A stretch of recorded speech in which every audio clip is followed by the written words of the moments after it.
अस्सलामुअलैकुम student. Inheritance वाले chapter में आज हमारा कुछ शॉर्ट टॉपिक्स हैं जो लास्ट टॉपिक्स हैं इस चैप्टर के, उसको आज हम क्लियर करेंगे। Variations and evolution. Variation and evolution, variations का और एवोल्यूशन का मतलब क्या है कि चेंजेस आना। एक जनरेशन जो है वो आने वाली जनरेशन जो नेक्स्ट आती है वो पिछली जनरेशन से उसमें बहुत ज़्यादा चेंजेस होती हैं, वेरिएशंस होती हैं।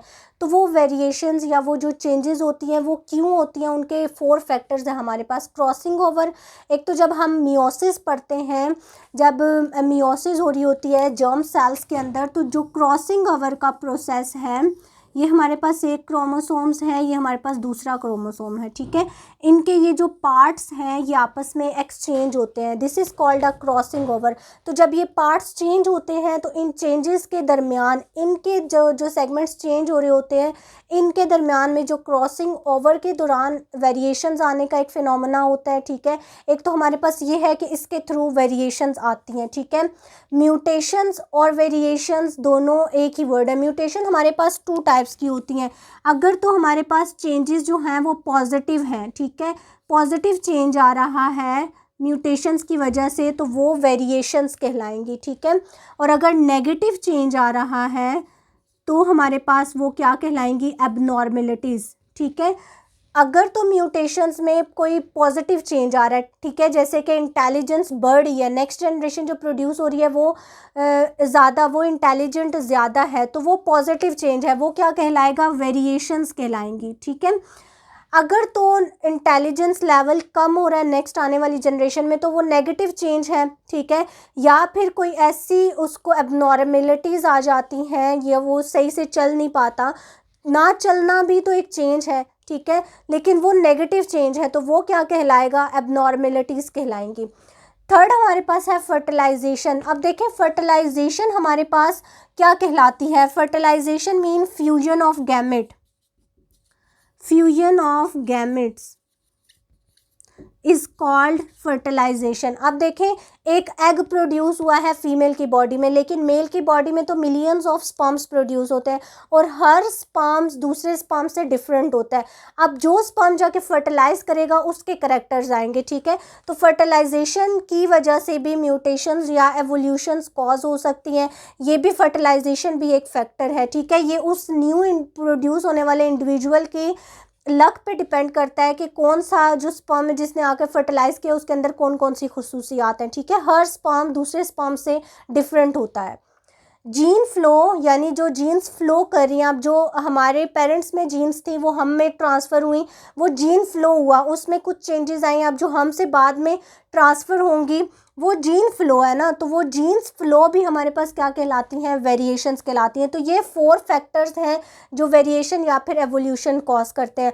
नेक्स्ट आपकी बुक में एक शॉर्ट सा टॉपिक दिया हुआ है, continuous and discontinuous variation. Continuous variations, देखें वेरिएशंस क्या है, चेंजेस जो आ रही हैं। कॉन्टीन्यूस एंड डिसकॉन्टीन्यूस वेरिएशन, अब कॉन्टीन्यूस वेरिएशंस वो हैं जो हर वक्त चेंज होती रहती हैं, ठीक है। हर generation to generation, person to person आपको चेंज नज़र आएंगी, ठीक है। जैसे कि अगर हम कॉन्टीन्यूस वेरिएशन की बात करें तो कॉन्टीन्यूस वेरिएशन में मेरे पास आता है वेट। अगर आप वेट देखें तो पर्सन टू पर्सन चेंज है, ठीक है। वेट भी तो जेनेटिक कोई जीन ही है जो हमारे वेट को कंट्रोल करी है, तो वो जीन हमारे पास कॉन्टीन्यूस वेरिएशंस में आती है जो कि चेंज होती रहती है, ठीक है।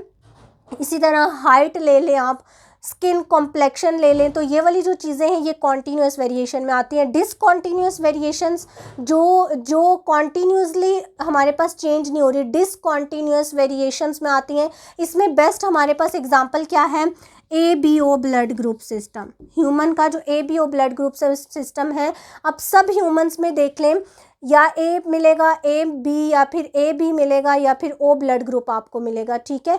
एक कोई इंटरमीडिएट वाली कंडीशन हो जाए, OA हो जाए, या कोई और वेरिएशंस, हर पर्सन टू पर्सन उसका ब्लड जो है वो चेंज नहीं है, ठीक है।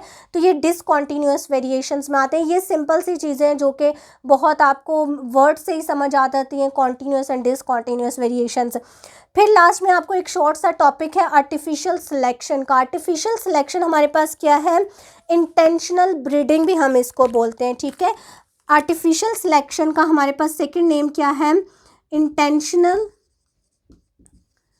Intentional breeding. इंटेंशनल ब्रीडिंग वो होती है जिसमें हम डिज़ायरेबल ट्रेट को आगे ब्रीड करवाते हैं, ठीक है। Like intentional breeding among individuals with desirable characters, ठीक है।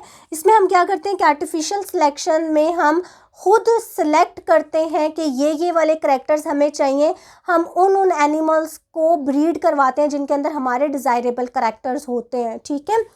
इसी तरह हम डिस्करेजिंग करते हैं आर्टिफिशियल सिलेक्शन में, जो करेक्टर हमें नहीं चाहिए हम उनको ब्रीड ही नहीं करवाते, ठीक है।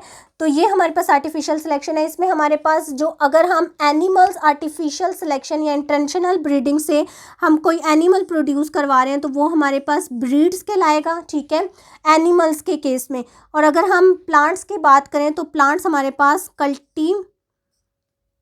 कल्टीवर्स कहलाएंगे, ठीक है। ये हमारे पास क्या है, प्लांट जो हम इंटेंशनल ब्रीडिंग से प्रोड्यूस करवाएंगे।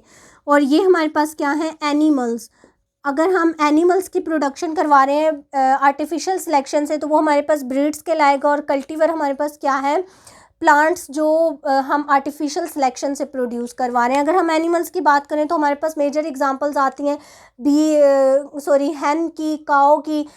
एनिमल्स में जैसे हैन है और काओ है, तो इनकी ब्रीडिंग हम क्यों आर्टिफिशियल सिलेक्शन के थ्रू करवाते हैं, ताकि हमें मिल्क की प्रोडक्शन ज़्यादा से ज़्यादा हम मिल्क की प्रोडक्शन करवा सकें, या फिर एग जो है वो हम ज़्यादा से ज़्यादा प्रोड्यूस करवा सकें। इसी तरह कल्टीवर्स हम क्यों प्रोड्यूस करवाते हैं, क्योंकि प्लांट्स जो हैं जैसे वेजिटेबल्स हो गए, फ्रूट्स हो गए, हम ज़्यादा से ज़्यादा उनको गेन कर सकें। तो this is the very simple lecture, artificial selection, continuous and discontinuous variation and variations and evolution. This is the last topic of this chapter. In the next video we will start a new chapter inshallah.